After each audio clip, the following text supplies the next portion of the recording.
Hello students, this is the chapter number 29, Asia Economic Resources, and today we will read about the position of India in Asia and its importance. So let's begin. The Indian landmass is a southward extension of the continent of Asia. On the south, the Indian peninsula is surrounded by the seas and ocean from three sides. The central location of India at the head of the Indian Ocean has been important for trade since ancient times. Today, India is taking full advantage of its position in exporting industrial products to other countries. Because of its important position, most of the important air routes of the world pass through it.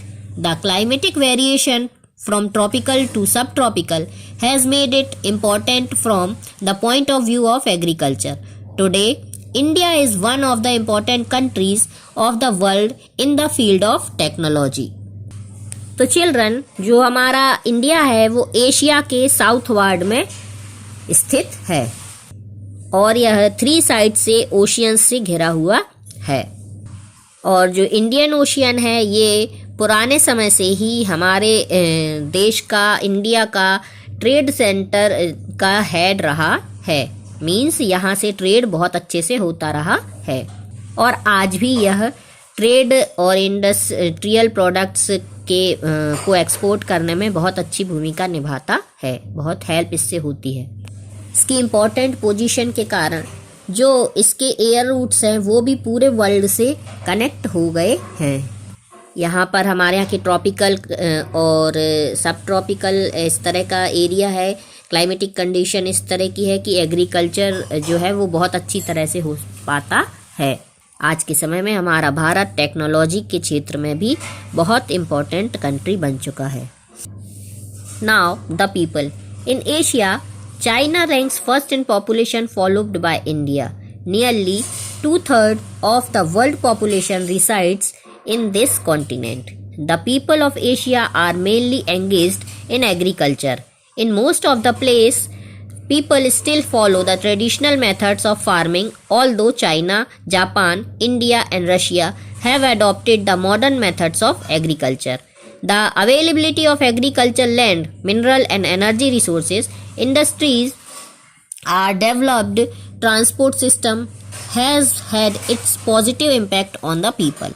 The population has migrated from rural to urban areas and they are affected by urbanization. This had increased their standard of living. According to anthropologists of Caucasian, Mongolite and their mixed races reside in Asia. Some gypsy communities are also found here, like the Samoids of North Asia, Yakut, the Kyrgyz and Kazakhs of the steppes and the Buddhs and Kalmuks of Central Asia. Children, जैसे कि आप जानते हैं कि जो China है वह population की दृष्टि से टॉप के फर्स्ट पोजीशन पर है। वहाँ पर की पॉपुलेशन सबसे ज़्यादा है एशिया की जो चाइना है, और हमारा जो इंडिया है वो सेकंड नंबर पर आता है। हमारी जो इंडिया की पॉपुलेशन है वो वर्ल्ड में सबसे ज़्यादा है, जो कि एशिया में ही आता है। अब हमारे जो वर्ल्ड की टोटल पॉपुलेशन है उसका लगभग 2/3 जो पार्ट है वो इसी कॉन्टिनेंट में निवास करता है। मीन सबसे ज़्यादा पॉपुलेशन भारत की और चाइना की, और दोनों ही कहाँ आते हैं? एशिया में। तो जो एशिया है उस कॉन्टिनेंट में 2/3 पॉपुलेशन जो वर्ल्ड की है वो रहती है। एशिया के जो लोग हैं वो ज़्यादातर एग्रीकल्चर पर डिपेंड हैं। बहुत सारी जगहों पर आज भी लोग ट्रेडिशनल फार्मिंग यूज़ करते हैं। हाँ, लेकिन इसके साथ साथ चाइना, जापान, भारत, रशिया, इन्होंने अब एग्रीकल्चर की मॉडर्न टेक्निक्स को अपना लिया है।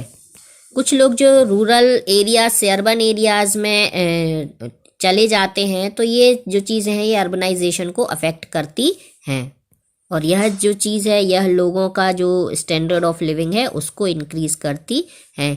हमारे जो देश है यहाँ पर एग्रीकल्चर लैंड के साथ साथ मिनरल और एनर्जी रिसोर्सेज भी बहुत बड़ी मात्रा में पाए जाते हैं। ट्रांसपोर्ट सिस्टम है वो भी बहुत डेवलप हो गया है। तो एशिया जो है लगभग बहुत ही ज़्यादा प्रोग्रेस पर है। इसके साथ साथ एशिया में और भी बहुत सारी रेसेस के लोग निवास करते हैं। अकॉर्डिंग टू एंथ्रोपोलॉजिस्ट, कॉकेशियन, मंगोलाइट, ये मिक्स रेसेस के लोग भी यहाँ पर निवास करते हैं। कुछ जिप्सी लोग, जिप्सी कम्युनिटी के लोग भी हैं, वो भी निवास करते हैं नॉर्थ एशिया में। और इसके साथ साथ याकूत हैं, खिर्ज हैं और खज्जाक्स हैं, ये भी जो है निवास करते हैं। और साथ साथ सेंट्रल एशिया में बधूज एंड कालमुक्स, ये प्रजातियां भी निवास करती हैं। तो इस तरह से जो एशिया है वह, वहाँ के जो लोग हैं वो बहुत सारे तरह की वहाँ पर कम्युनिटीज़ निवास करती हैं। तो चिल्ड्रन, इस चैप्टर में हमने एशिया के agriculture, minerals, transport system, industries, position India की क्या है, वहाँ के लोग कितने हैं, ये सारी चीज़ कैसे हैं, ये सारी चीज़ों के बारे में हमने बात की। In the next video we will do exercise of chapter 29।